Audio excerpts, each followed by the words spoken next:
Hello everyone, today I've got a review of the animated Stretch the Clown, also known as XL Clown. Sold at the range for 2025.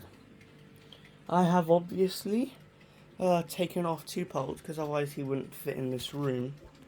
However, normally, once he's at full extension, he's usually about 9 feet tall. So he's really big. He's got an amazing sculpt, might I add. But lots of people think it's reused. It's not. It's obviously been reused this year, but the sculpt is new for this year and made for Stretch the Clown. But they have reused it for the Rising Gravedigger that's at Halloween costumes. They just put a net over his face and painted it a bit differently. Which makes sense. It's £115 on Halloween costumes, which is obviously a rip-off. If you can go to the range and get this dude for £72, which also brings me to my next point, the price. The price on this dude's absolutely incredible. It's kind of at the price where you can't really it's at the point where, for the price, you can't really complain about the quality too much, to be honest. Because you get what you pay for here, and it really does deliver.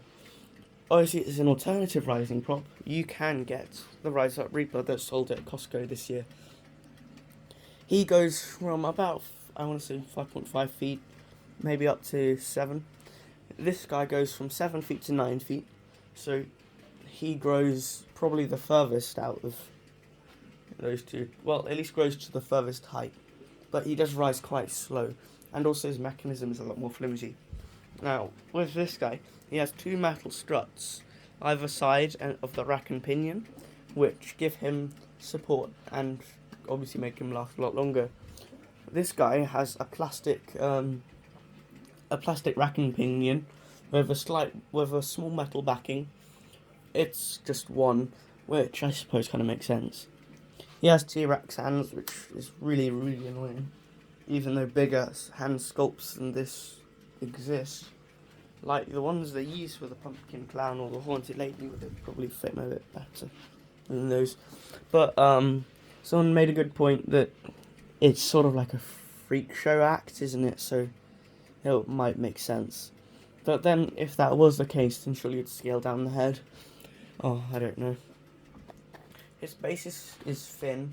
It doesn't really have any support welds. So if it was too windy, I wouldn't really think this guy would last too long. I think his welds would probably just give out. And the snap block poles are really, really flimsy. The snap blocks only go in.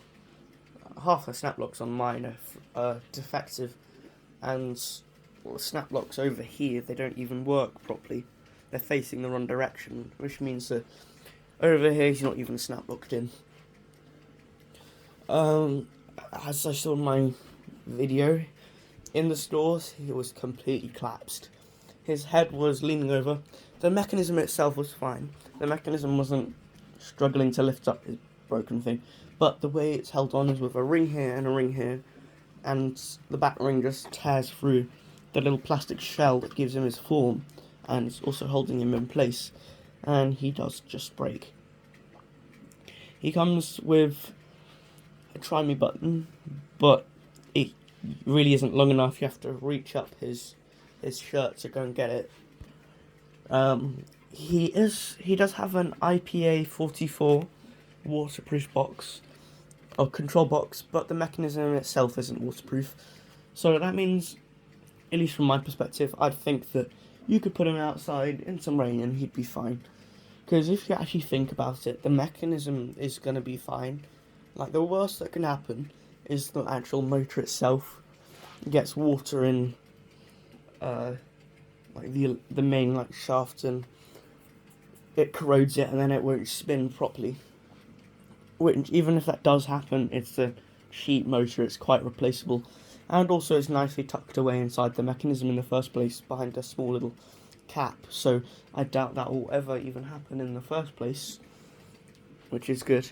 And as for the limits, which is, yeah, again, they could corrode, but in all honesty, I think they'd be fine. It's not really too much to worry about. Here's the motor cap I was talking about, and here's the control box, which has a seal on it. Excuse the noise, I just activated him to make it easier to show. His assembly is quite easy. All you have to do is place down the base, snap lock 3 sets of poles into place, put on this connector, the hip connector, and then, obviously before you do that, put down the feet, which has the shoes pre-attached, which I don't like because, as you can see, they're not posed very well, and it's hard to do so. And then obviously just attach the body, and then you're done.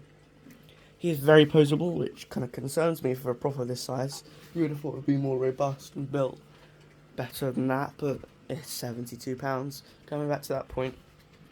And no, these aren't real pom-poms, they're fake. They're just like balls of fluff. He's not faulty, he works really well. Which is good, because this mechanism is advanced for aroma, which is embarrassing to say, but it works really well and it's not faulty, so that's really good.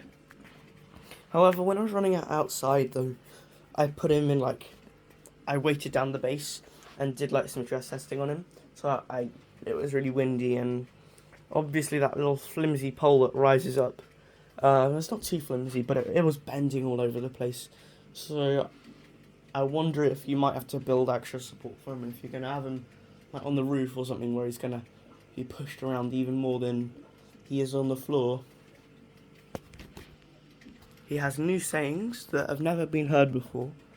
However, immediately after Stretch was revealed, you found out that some of the sayings were ripped from him and put in new props, such as the creep show sort of dude, where it's the acrobatic clowns where a big clown holds a little clown that kicks in the air.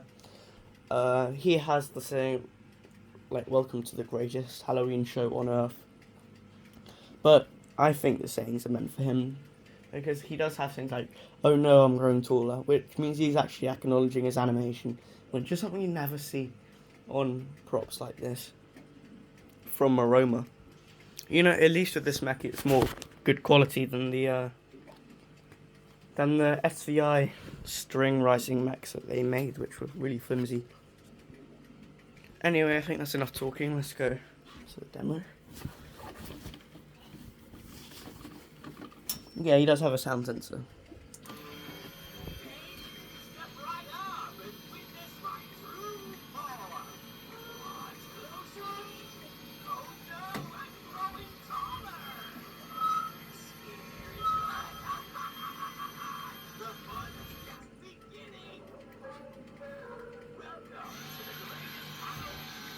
I'm holding my phone still so you can see the rising.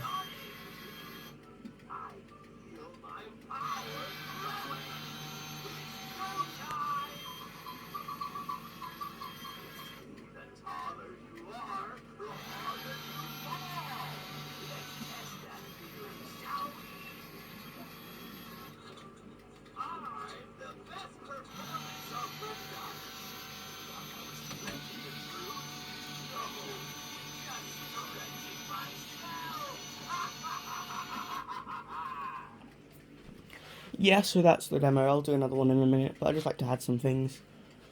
So, a problem he has with that is you might notice that when he first went up, he went all the way and his hat was being absolutely squashed.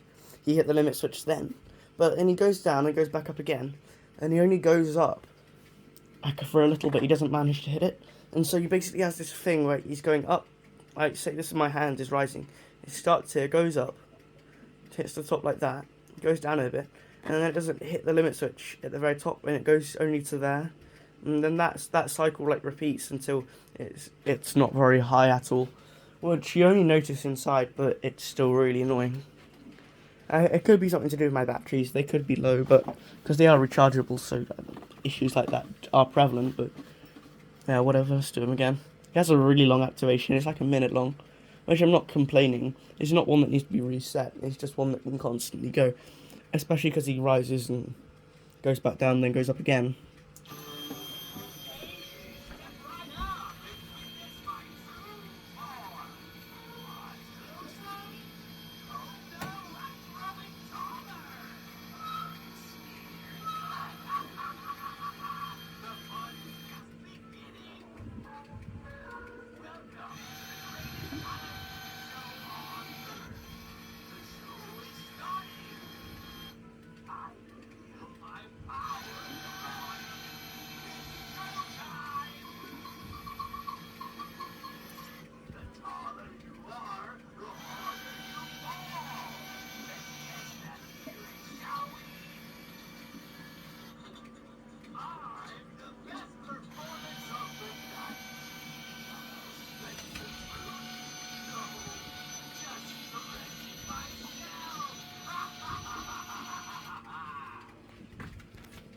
Anyway, yeah, that's all I have to say. Thanks for watching.